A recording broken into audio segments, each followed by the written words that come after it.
Hi, I'm Didier. I grew up in St Albans, which is in Hertfordshire, and now I live in Manchester.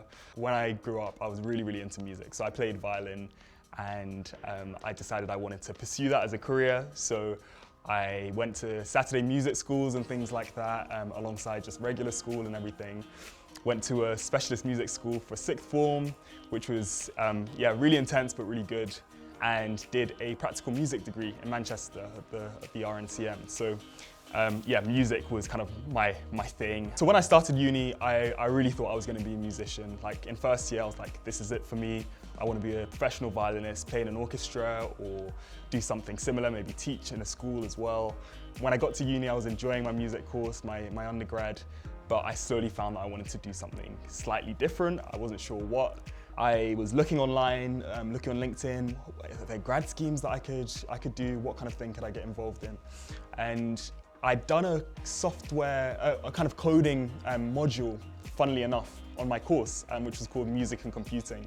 And we used some software called P5.js, which is essentially JavaScript, but just used for like creative coding, essentially.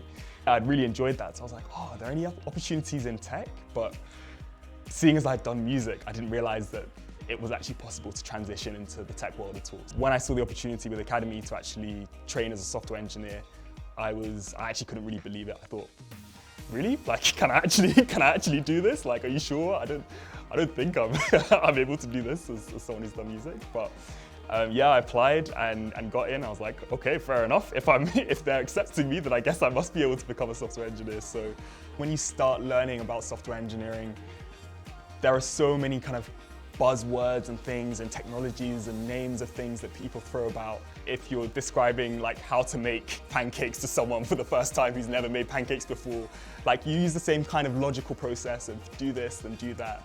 And I guess that's similar to talking to a computer. You're just kind of telling it, giving it instructions to do something that it doesn't yet know how to do. Having that understanding now has made software engineering feel a lot less daunting to me as an idea, as a job. It feels more like, okay, this is just something that you're just telling a computer, you're just giving instructions to a computer. The kind of approach you might take to learning new technologies, or in this case, just learning a whole new skill, music actually helped a lot with that because you're constantly learning and trying to improve in that area. Both when playing the violin and when coding, it's possible to get into a kind of flow state where you're doing something, you're really interested in it. It's challenging, but it's not too challenging.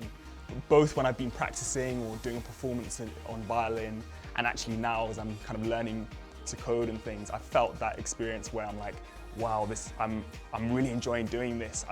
Maybe you're just about to solve a problem, or you just practice something that just worked somehow, and you're like, wow, how did I manage that? Those kind of feelings I think are the same or very similar at least in both like music and playing the violin and coding.